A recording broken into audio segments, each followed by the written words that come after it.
तो यहाँ पे हमें दिया गया है कि एक आइसोसेलेस ट्रेपीजियम की जो पैरेलल साइड्स हैं वो हैं 6 सेंटीमीटर एंड 14 सेंटीमीटर लेंथ की, और इसकी जो हर एक नॉन पैरेलल साइड है वो है 5 सेंटीमीटर लेंथ की। तो हमें यहाँ पर इस ट्रेपीजियम का एरिया फाइंड आउट करना है। तो देखिए यहाँ पे ना मैंने एक ट्रेपीजियम बना लिया इस तरह से, जिसकी हमारे पास एक पैरेलल लाइन है वो है 6 सेंटीमीटर, तो छोटी मैंने ले ली है 6 सेंटीमीटर, और दूसरी पैरेलल लाइन जो कि बड़ी है वो ले ली है मैंने 14 सेंटीमीटर, और नॉन पैरेलल साइड्स की जो लेंथ है वो है 5 सेंटीमीटर, तो ये दूसरी भी 5 सेंटीमीटर, ठीक है, क्योंकि ये एक आइसोसेलेस ट्रेपीजियम है। अब देखिए यहाँ पर ना इस ट्रेपीजियम का एरिया फाइंड आउट करने के लिए हमारे पास क्या होना चाहिए, हाइट होना चाहिए, लेकिन हाइट यहाँ पे दिया नहीं गया है। तो इसलिए हम क्या करेंगे, यहाँ से हाइट को फाइंड आउट करेंगे और तब जाके हम इस ट्रेपीजियम का एरिया फाइंड आउट कर लेंगे। तो हम क्या कर लेते हैं, इसका नोमेनक्लेचर कर लेते हैं। तो यहाँ पे मैं राइट कर लेता हूँ ए, ये बी, ये सी, ये डी, ठीक है। अब मुझे क्या करना है, यहाँ पे ना ड्रॉ करनी है एक लाइन।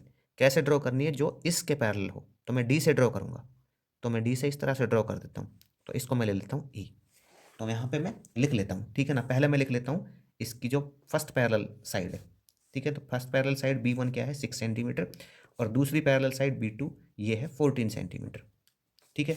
अब मुझे क्या करना है, यहाँ पे ना मैं ये लिख लेता हूँ DE, ठीक है ना। मैंने जो किया है यहाँ पे मैं लिख देता हूँ ड्रॉ DE पैरेलल AB, ठीक है ना। AB के पैरेलल मुझे DE ड्रॉ करनी है, सच दैट इस तरह से ड्रॉ करनी है कि जो आपका DE है ना वो AD के इक्वल रहे।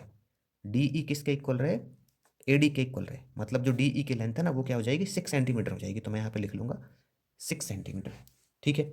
अब देखिए यहाँ पे ना उसके बाद मैंने क्या किया, उसके बाद मैंने यहाँ पे एक लाइन ड्रॉ कर लिया इधर से। ये मैं परपेंडिकुलर ड्रॉ कर देता हूँ इसका। तो परपेंडिकुलर ड्रॉ करूँगा तो यहाँ पे 90 डिग्री का एंगल बनेगा, ठीक है। इसको मैं ले लेता हूँ F। तो मैं यहाँ पे क्या कर देता हूँ, राइट कर देता हूँ ये।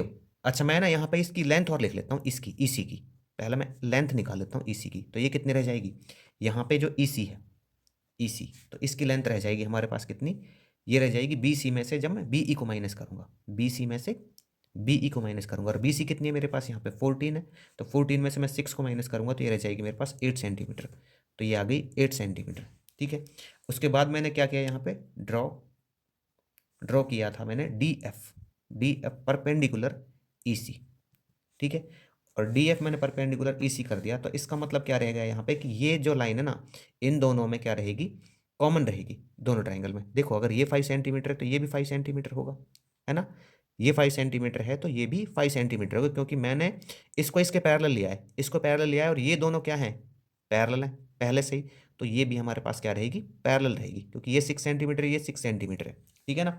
अब देखिए यहाँ पे इसको मैं किस तरह से ले सकता हूँ, यहाँ पे ना ये इसके इक्वल आ गई, ठीक है। इस पे ध्यान देंगे हम थोड़ा सा कि ये जो लाइन है हमारी इसके इक्वल आ गई 5 और ये हमारे पास इसमें कॉमन आ गया, और ये यहाँ पे 90 डिग्री का आ गया। तो इन दोनों ट्राइंगल का यूज करके ना ये क्या हो जाएंगे, कॉन्ग्रुएंट हो जाएंगे। दो देखो, एक तो यहाँ पे साइड आ गई, है ना, ये साइड, एक यहाँ पे ये एंगल आ गया, एक यहाँ पे ये साइड आ गई, ठीक है ना।